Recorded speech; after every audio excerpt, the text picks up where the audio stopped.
Presiden Joko Widodo melakukan kunjungan kerja ke Kabupaten Natuna, Kepulauan Riau. Kunjungan kerja kali ini terasa istimewa karena Jokowi hadir didamping oleh seluruh matra militer Indonesia. Jokowi juga meresmikan fasilitas baru lapangan udara Ranai sebagai langkah membangun kekuatan militer di Kabupaten Natuna. Bersama dengan itu, TNI juga menggelar latihan militer angkasa Yuda di kawasan Natuna. Peningkatan kehadiran militer Indonesia di Natuna juga diikuti dengan peningkatan infrastruktur penunjang perekonomian seperti pembangunan sentra kelautan dan perikanan terpadu untuk meningkatkan hasil perikanan tangkap Natuna.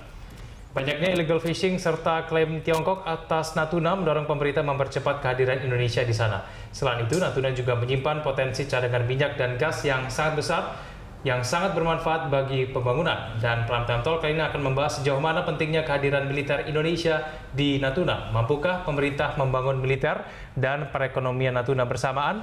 Kita akan membahasnya bersama dengan sejumlah narasumber di studio. Sudah ada Maijen Purnawirawan Supyadin AS, anggota Komisi 1 DPR dari fraksi Nasdem. Pak Supyadin, selamat sore. Selamat sore, Mas. Dan juga sudah ada pengamat militer Ibu Koni Rahakundidi. Bu Koni, selamat sore. Selamat sore.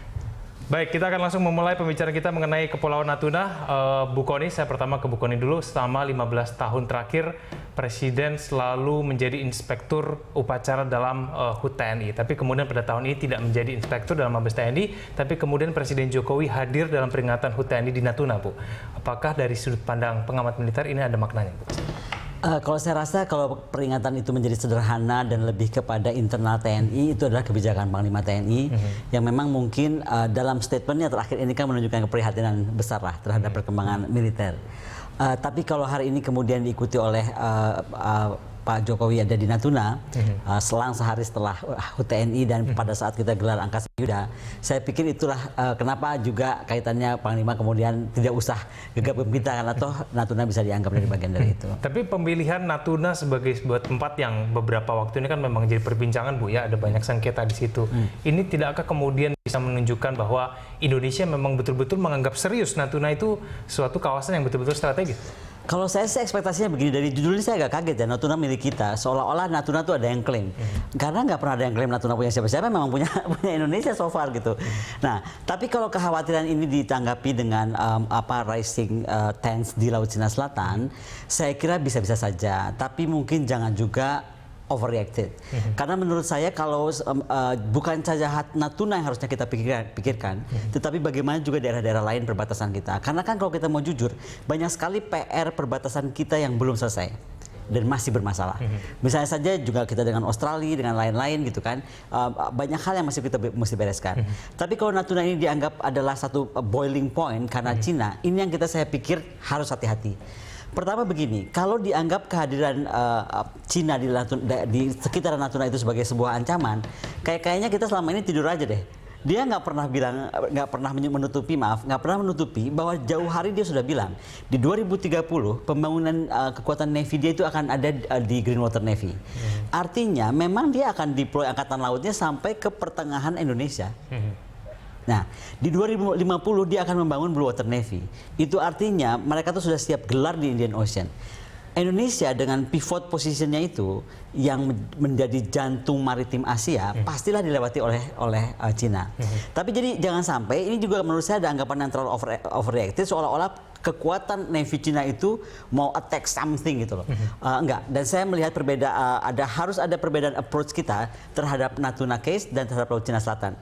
Karena menurut saya kita jangan sampai terdrive kepentingan negara lain sebenarnya yang menggunakan kita untuk attack China. Tapi Bu Koni, bukankah kita harus bersiap-siap ya kalau melihat tingkah laku dari pelanggaran yang dilakukan oleh nelayan Tiongkok di wilayah Natuna tersebut, mungkin di Laut Cina Selatan ya, paling tidak kan itu sangat dekat sekali dengan Natuna. Bukankah itu sudah menjadi urgensi untuk kemudian kalau pelanggaran laut ya, tadi sudah betul bahwa kemudian diikuti oleh pembangunan sentra-sentra ikan. Jadi begini, jangan sampai fisherman itu dilawan oleh militer. Karena secara hukum internasional kita kalah dong. Salah maksudnya. Jadi begini, kita coba contoh Laut Cina Timur. Saat Senkaku Dyoyuta terjadi, maka Presiden Ma itu memerintahkan divisi kapal nelayan yang kemudian kita harus bikin yang sama. Tetapi untuk Natuna dalam case militernya, memang kita harus memperkuat. Tetapi sebenarnya bukan competing power. Tapi memang sudah waktunya Indonesia itu modernizing the power. Kalau saya sih melihatnya momentumnya baiknya itu adalah kemudian Indonesia sadar nih ternyata kekuatan militer kita itu diperlukan. Tetapi yang mau saya coba jaga dari kapan saya bilang jangan dianggap Cina itu mau attack kita secara militer, karena itu memang jangka panjang dia sudah bikin. Pertanyaannya sekarang kita balik. Saat presiden kita ini, Presiden Jokowi, yang menurut saya sangat penting sekali begitu beliau menyatakan Indonesia adalah visi poros maritim dunianya, itu yang sebenarnya harus disikapi oleh Menteri Pertahanan dan Menteri Luar Negeri untuk bagaimana mengartikulasikan itu dalam bentuk pertahanan dan kebijakan politik luar negeri. Karena menurut saya sekarang itu Presiden ngomong poros maritim dunia, tapi terus nggak ada yang menunjukkan bahwa militarily this is us gitu. Apakah kita membangun Green Water Navy? Di mana kita membangun Green Water Navy? Apakah kemudian Green Water Navy kita adalah perairan ASEAN? Karena kita punya political security daripada ASEAN juga. Kalau saya pribadi, saya merasa Green Water Navy kita itu harus dibangun di ASEAN. Sampai ke ASEAN dan Blue Water Navy kita di 2 samudera. Baik, saya ke Komisi 1, Pak Supyadin, menurut Anda bagaimana? Ya, jadi begini ya, latihan ini kan latihan itu punya tujuan, ya. Bisa tujuan secara taktis, kurang lebih, secara strategis. Secara taktis sebenarnya latihan yang dilaksanakan oleh Angkasa Yuda ini untuk melatih protap-protap yang selama ini sudah punya. Nah sekarang dilatihkan itu protap itu dalam bentuk sebuah latihan. Ibaratkan itu seperti ya katakanlah perang kecil-kecilan begitu ya, dengan suatu ini internal kan begitu, dilatih bagaimana koordinasi antara komunikasi laut dengan udara kan begitu, itu semua dilatih. Walaupun ini konteksnya Angkasa Yuda, tapi di bawah juga ada angkatan laut. Ya. Kegiatan di Natuna biasa saja, tidak ada yang luar biasa dari situ, Pak? Tidak ada. Yang kedua, tujuannya ini kan dari program anggaran TNI, salah satunya adalah pembangunan pangkalan. Pangkalan TNI AU dan pangkalan TNI AL. Nah di sana itu kan kita punya landas pacu. Itu belum cukup panjangnya, maka harus diperpanjang. Nah ini sekaligus menguji kesiapan pesawat kita, pilot kita kan gitu untuk latihan di sana. Kan? Pesawat itu kalau terbang tidak bisa sendirian. Minimal yang namanya terbang taktis itu 3 pesawat. Tidak boleh 2 pesawat. 3 pesawat ini harus. Terbang taktis, nah ini diuji semua protap. Nah dalam jangka yang strategis, sasaran strategis, ini menguji kesiapsiagaan operasional, ya, kesiapsiagaan operasional Angkatan Udara untuk sewaktu-waktu dihadapkan pada hakikat ancaman terhadap kedaulatan negara. Jadi tidak ada yang aneh di situ. Jadi bukan semata-mata karena seperti Bu Koni bilang, wah ini kan selama ini Cina seperti mengancam, tidak menurut saya. Ini menguji.